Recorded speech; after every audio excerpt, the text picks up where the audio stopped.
সবাইকে জয় যিশু। আমাদের মহান প্রেমময় পিতা প্রভু যীশু খ্রিস্টের নামে আমি আজকে সকালে সবাইকে স্বাগত জানাই। আসুন আমরা ঈশ্বরকে ধন্যবাদ দিই, কারণ তিনি আরেকটি দিন আমাদের জন্য আমাদের জীবনে যোগ করলেন। তাই আসুন তাকে ধন্যবাদ করি, তার নামকে উচ্চীকৃত ও গৌরবান্বিত করি। আসুন আমরা আজকে ঈশ্বরের বাক্য থেকে দেখি। আমরা আজকে নোহের জীবন দেখব। এখানে আমরা আদি পুস্তক তার 6 অধ্যায় যখন পাঠ করব, তখন আমরা নোহের বিবরণ দেখব এবং সেই নোহকে ঈশ্বর কিভাবে ব্যবহার করেছিলেন তার নিজের কাজে, আমরা সেটা দেখব এবং নোহের জীবন থেকে আমরা কিছু শিক্ষা এখানে গ্রহণ করব। আমরা দেখি যে 6 অধ্যায় যখন আমরা পাঠ করব, তখন প্রথমেই এখানে দেখি যে লেখা আছে যে মানুষের সংখ্যা বৃদ্ধি হতে লাগলো। অর্থাৎ পৃথিবীর বুকে মানুষের সংখ্যা যখন প্রচুর বৃদ্ধি হতে লাগলো, তখন মানুষ নানান রকম ভ্রষ্টাচারে পাপে নিজেদের জীবন অতিবাহিত করতে লাগলো, নানান রকমভাবে উচ্ছৃঙ্খল জীবনযাপন করতে লাগলো। এবং সেটা ঈশ্বর সদাপ্রভু যখন দেখলেন, তার তখন কষ্ট হলো। অর্থাৎ ঈশ্বর সদাপ্রভু দেখে ভাবলেন যে আমার সৃষ্টি,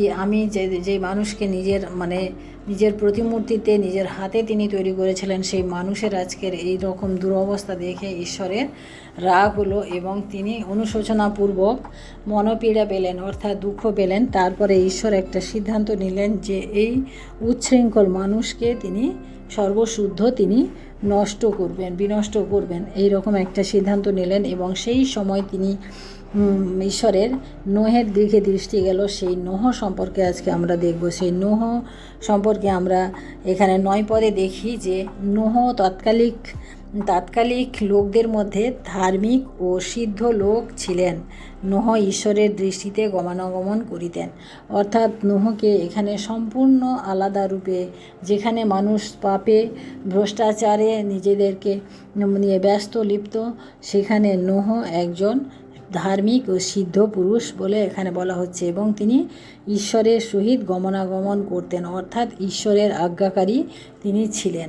আমরা দেখি সেই নোহের সাথে ঈশ্বরের যে কথোপকথন হলো, সেটা হচ্ছে যে ঈশ্বর নোহকে বললেন যে তোমার কাছে আমি আমার মনের কথাগুলো আমি খুলে বলছি, যে এই পৃথিবীকে আমি বিনষ্ট করব এবং তার আগে আমি তোমাকে, তোমার বংশকে এবং সমস্ত পশু পাখির এক এক জোড়া আমি বাঁচাতে চাই। এবং সেইভাবে আমি তোমাকে একটা জাহাজ নির্মাণ করতে বলছি, তুমি সেই জাহাজটা নির্মাণ করো। তখন আমরা দেখি যে ঈশ্বরের কথা নোহ শুনলেন এবং সেই মতো তিনি কাজ করলেন। অর্থাৎ ঈশ্বর যখন জাহাজ বানাতে বললেন, তখন কিন্তু কোনো বৃষ্টি জলপ্লাবনের কোনো কিছুই ছিল না, কিন্তু ঈশ্বর নোহকে বললেন এবং নোহ সেই মতো একটি জাহাজ তিনি তৈরি করেন। এবং সেই জাহাজের পরিমাপ ঈশ্বর নোহকে বলে দিয়েছিলেন, এবং জাহাজটি কেমন হবে, কত উঁচু হবে, কত প্রস্থ থাকবে, কত দৈর্ঘ্য হবে, কতখানি তালা থাকবে, জাহাজের মধ্যে কয় তালা হবে, সেই কথা সমস্ত কিছু নোহকে ঈশ্বর বললেন এবং সেইভাবে তিনি জাহাজটা প্রস্তুত করলেন। প্রিয় ভাই বোনেরা, আমরা দেখি যে নোহ সেই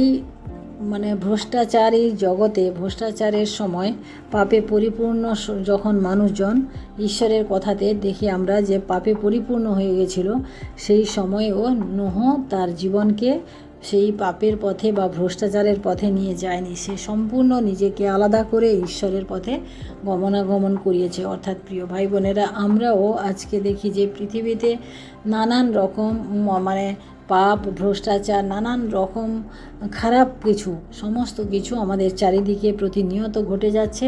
কিন্তু প্রিয় ভাই বোনেরা, আমাদের হৃদয়কে নোহের মতো আমাদেরকে পবিত্র রাখতে হবে, আমাদিগকে ধার্মিক রাখতে হবে এবং ঈশ্বরের দৃষ্টিতে আমাদিগকে সিদ্ধ হতে হবে এবং ঈশ্বরের সহিত আমাদের গমনাগমন করতে হবে। আমরা দেখি যে নোহ তার জীবন থেকে আমরা যে শিক্ষা পাই, যে ঈশ্বর যখন বললেন জাহাজ বানাতে, নোহ কিন্তু আমরা দ্বিতীয়ত এটা দেখি যে প্রথমে তিনি আজ্ঞাকারী হলেন, দ্বিতীয়ত দেখি তিনি বিনা বচসায়, বিনা তর্ক বিতর্কে তিনি কাজ করেছেন। অর্থাৎ নোহকে যখন জাহাজ বানাতে বললেন, তখন চতুর্দিকে শুকনো, অথচ একটা বড় জাহাজ বানাতে বলছেন নোহ, কিন্তু কোনো কিছু ঈশ্বরকে জিজ্ঞাসা পর্যন্ত করেনি, কিছু জানতে চায়নি কেন বানানো হচ্ছে, কিছু না। তিনি কিন্তু ঈশ্বর বলেছেন সেই রূপ তিনি কর্ম করেছেন, অর্থাৎ নোহের আজ্ঞাকারিতার পরিচয় আমরা এখানে পাই।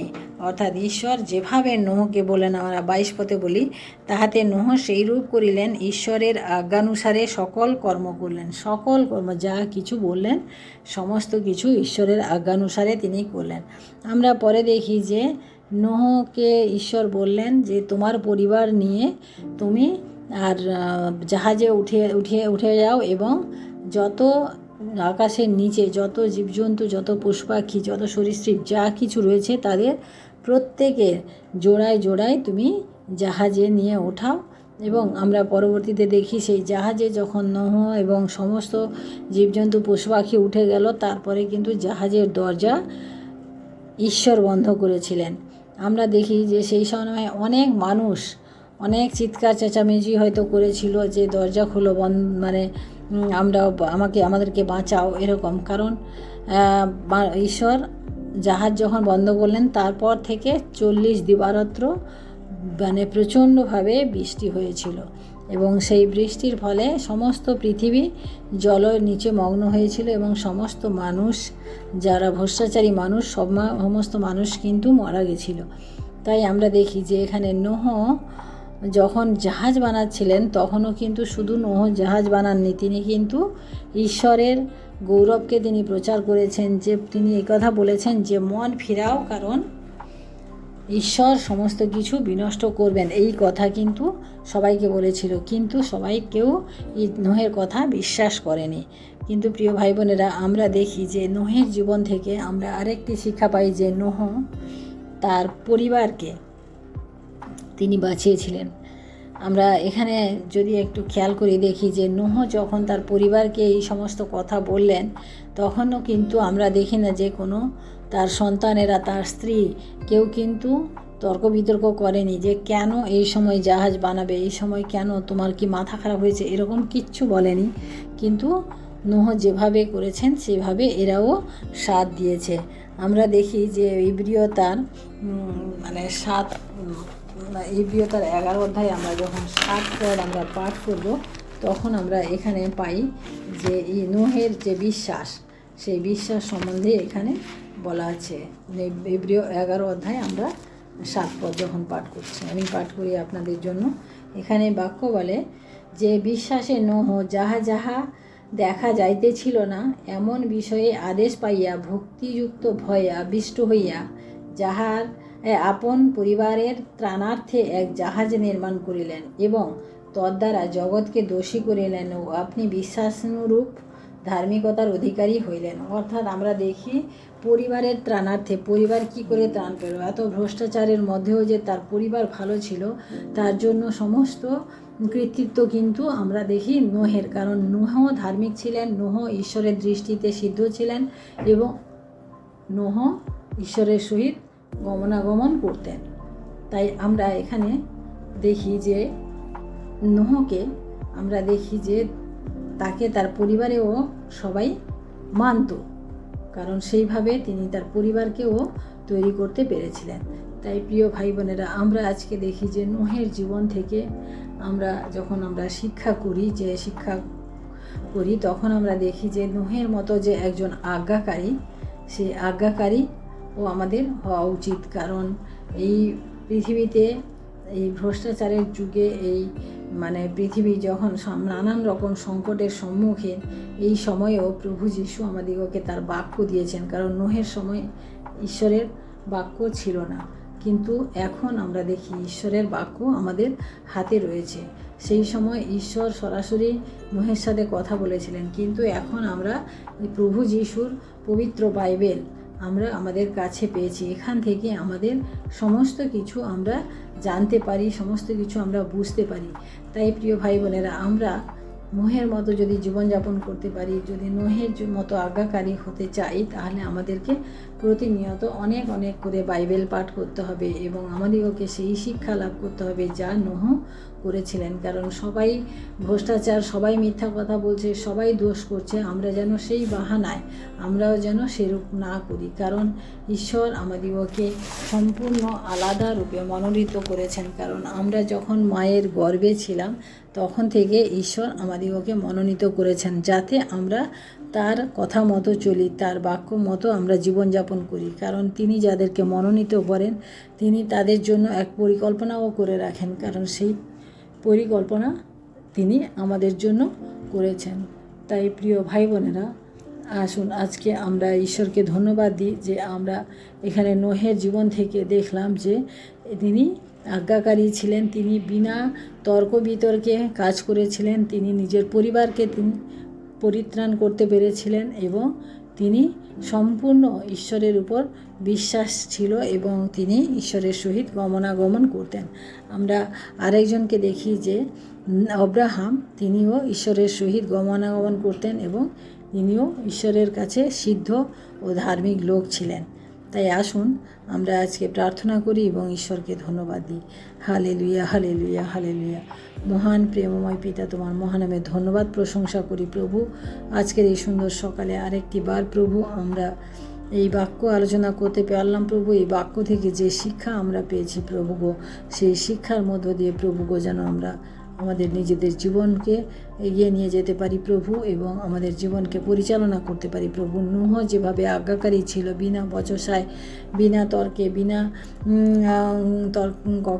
কথাবার্তায় তিনি যেভাবে ঈশ্বরের আজ্ঞা মেনে চলেছিলেন, আমরাও যেন সেইভাবে মেনে চলতে পারি প্রভু। কারণ আমরাও যেন নূহের জীবন থেকে এই শিক্ষা পাই যে আমরাও যেন আজ্ঞাকারী হই। আজ্ঞাকারী কথার অর্থ যেন যেভাবে নূহ পালন করেছেন সেভাবেও যেন আমরা পালন করতে পারি। কারণ সংকট নানান সময় নানানভাবে আমাদের সম্মুখে আসে, কিন্তু আমাদেরকে ঈশ্বরের পবিত্রতা, ঈশ্বরের সঙ্গে গমনাগমন আমাদিগকে বজায় রাখতে হবে। তাহলে আমরা আমাদের জীবনে যে এগিয়ে যাচ্ছি, যে পথে আমরা যাওয়ার চেষ্টা করছি, যেখানে আমরা পৌঁছানোর চেষ্টা করছি, সেই দ্বিতীয় আগমনে আমরাও যেতে পারবো। কারণ নূহ যেভাবে ঈশ্বরের সহিত গমনাগমন করেছিলেন, তিনি দ্বিতীয় আগমনে ঈশ্বরের সাথে আবার দেখা করেছিলেন। তার কারণ যখন জলপ্লাবনে সমস্ত পৃথিবী ধ্বংস হয়ে গেছিল, তারপরে কিন্তু নূহ একমাত্র যিনি ঈশ্বরের অনুগ্রহে পুনরায় এই পৃথিবীর বুকে আবার সৃষ্টির সৌন্দর্যকে তিনি নিয়ে এসেছিলেন। তাই আমরা ঈশ্বরকে ধন্যবাদ দিই যে তিনি আমাদের জীবনে ও তার সেই অনুগ্রহ দেখতে চান, যে অনুগ্রহ তিনি আমাদেরকে দান করেছেন, সেই অনুগ্রহ আমরা কতটা মেনে চলি সেটা তিনি দেখতে চান। তাই আসুন আমরা ঈশ্বরকে ধন্যবাদ দিই এবং তার আজ্ঞা সকল আমরা পালন করি এবং নূহের জীবন থেকে আমরা যা শিক্ষা লাভ করলাম সেইভাবে আমরা নিজেদেরকে এবং নিজেদের পরিবারকে আমরা রক্ষা করি। আর ঈশ্বরকে ধন্যবাদ দিই, আমাদের সারাটি দিনের ভার তিনি নেবেন, আমাদেরকে রক্ষা করবেন, সুরক্ষা করবেন, আশীর্বাদ করবেন। তাই ধন্যবাদ করি, সমস্ত মহিমা গৌরব প্রশংসা তাকে দিই। আজকের এই দিনের ভার তার হাতে রাখি, এই বিনতি প্রার্থনা চাই আমাদের মুক্তিদাতা ত্রাণকর্তা প্রভু যীশু খ্রিস্ট তোমারই নামে, আমেন।